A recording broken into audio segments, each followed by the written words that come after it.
time of extremism, a time of revolution, a time when there's got to be a change. People in power have misused it, and now there has to be a change, and a better world has to be built, and the only way it's going to be built is with extreme methods. And I, for one, will join in with anyone, don't care what color you are, as long as you want to change this miserable condition that exists on this earth. Thank you, thank you, thank you.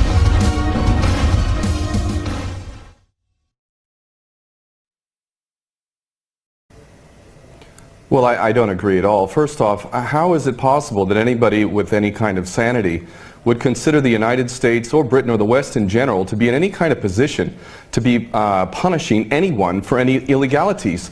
If we want to take a look at Iraq, there is at least 1 million, probably even close to 2 million dead. We invaded that country, destroyed it, created millions of orphans, millions of refugees, and never even so much as apologized for that.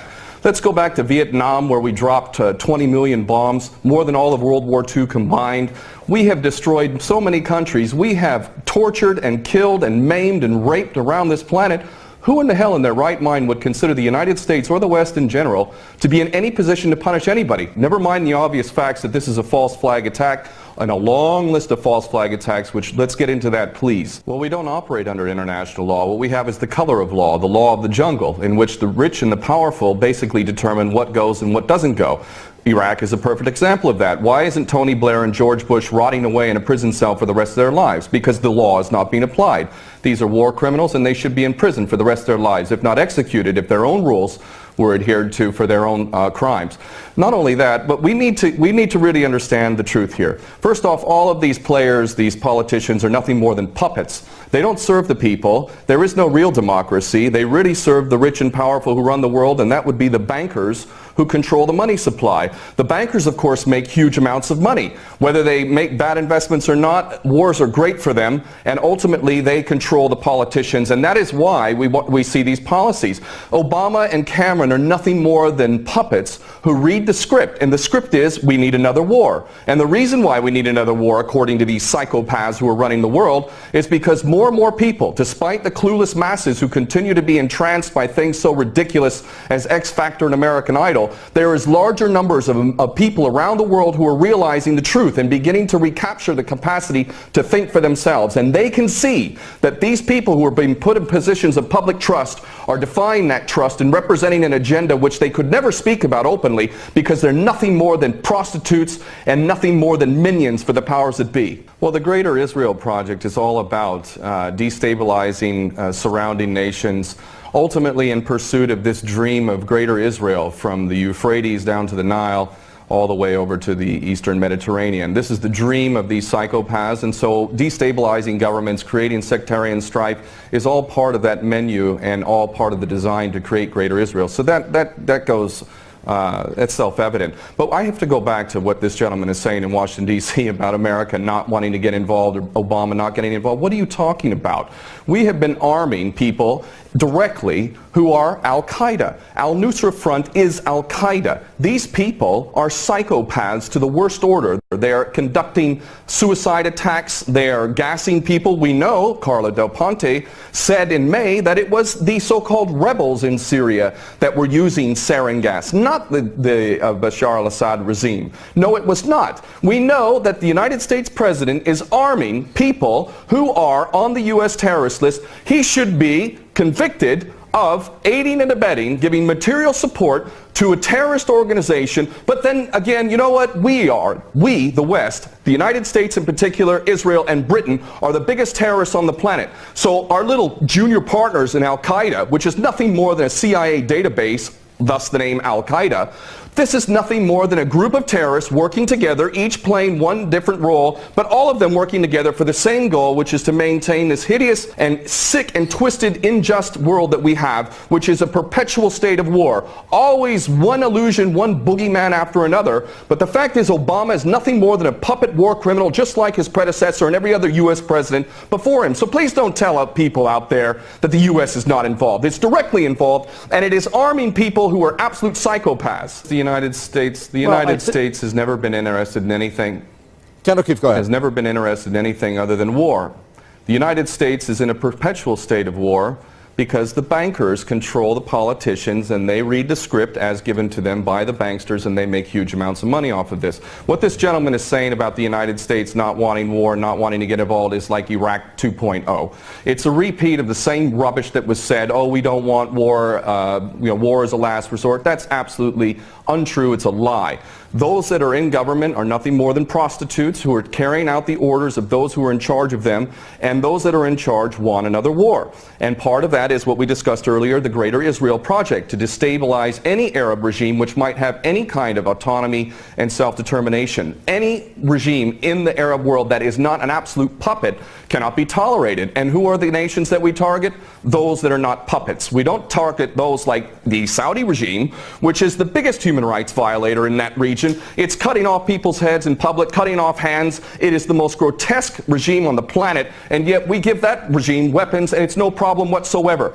The duplicity and hypocrisy of the United States and the West can't even be measured. It is so enormous. And these mouthpieces, such as this gentleman in Washington, is only doing a disservice to himself and his country. And the fact is that American sons and daughters will get involved in this yet again, and these chicken hawks who are pretending to care about the Syrian people are going to be sacrificing not their own sons and daughters. I would like this man to send his sons and daughters and his grandchildren off to Syria when this turns into a greater conflict, because this is what we're flirting with, is a world war. A third world war. This is not a joke. We are flirting with a third world war on the basis that apparently we care so much about the Syrian people, just like we care so much about the Iraqi people and the Afghani people. The only people that buy this sort of stuff are either bought-off prostitutes or the dumbest of the dumb. And we're also led to believe that Assad is the dumbest idiot dictator on the planet now, isn't he? Because he invited UN inspectors to come in, and he brought them in on the very day that they come in. He decides to attack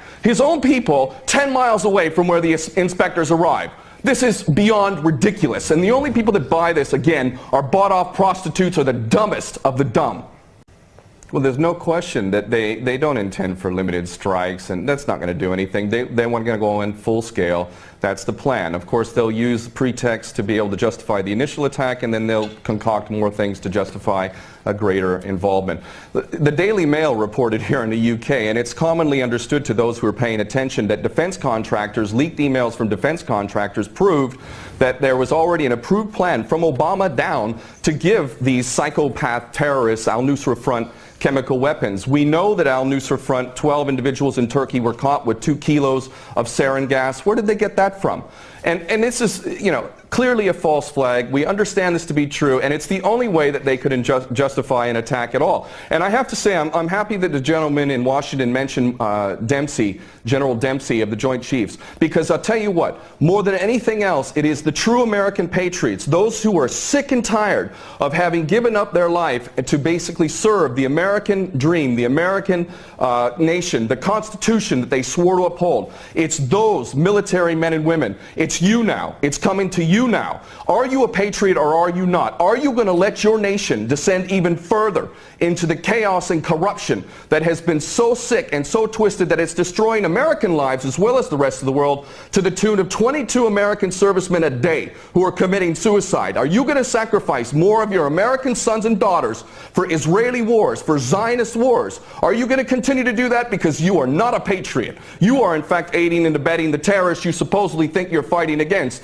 And those Americans who are waking up to this, I hope to God, in the military in particular, that you refuse your orders.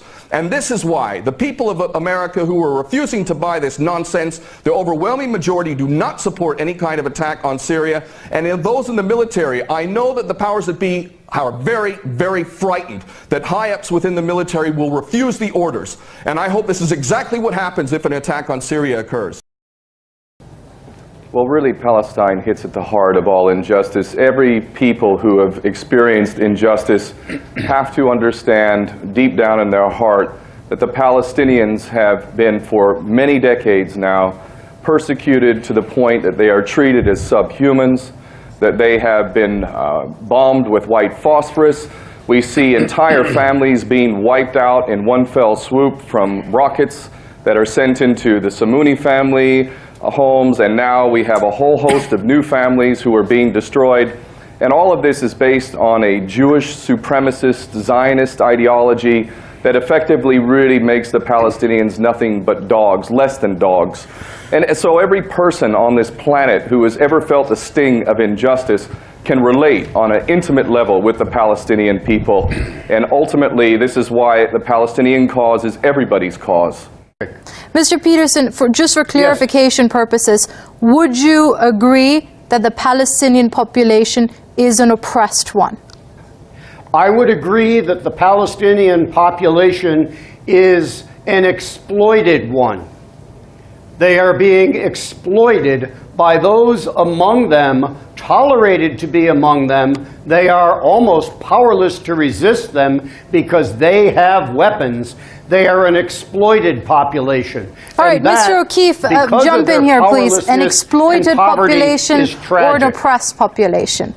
The psychology behind the kind of comments that a seemingly intelligent person like this gentleman in Washington, D.C. makes is an indictment of humanity for having lost all of its humanity, quite frankly, that people can get up and pretend as if the victim is in fact the criminal, and that the true criminal is indeed a victim, is really beyond the pale.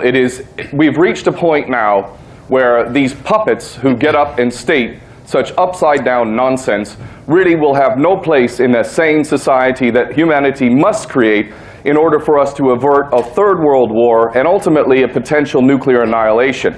The facts are the facts, and the fact is that the Palestinian people have been treated as subhumans since before 1948 and the formation of the so-called Jewish State of Israel.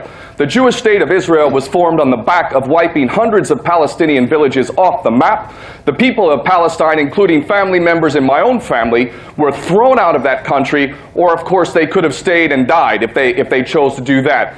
The fact is that everything stems from the original crime, and the Palestinians have every right to resist, whether it be with homemade rockets, which are unguided, basically glorified fireworks, or by any other means necessary. Every single human being on this planet has the right to defend themselves, and we also know at this point that Netanyahu, Shin Bet, and the Israeli leadership pretended as if they didn't know that these 3 Israeli boys were dead already, just so they could whip up the kind of hysteria to support the madness and the bloodletting which continues again. It's Gaza 2008, 2009, Cast-led 2.0, and this is what the Israelis do. Come up with excuses to exterminate and kill Palestinians. And really what we need to do in the West is take stock of the fact that our treasonous governments are kowtowing to Israel, providing them weapons which are being used to murder Palestinians every day. So we in the West are responsible for the murder that is happening in Gaza right now. American citizens and British citizens in particular are guilty of mass murder for their complicity and their tax-paying endeavors which result in the murdering of Palestinians.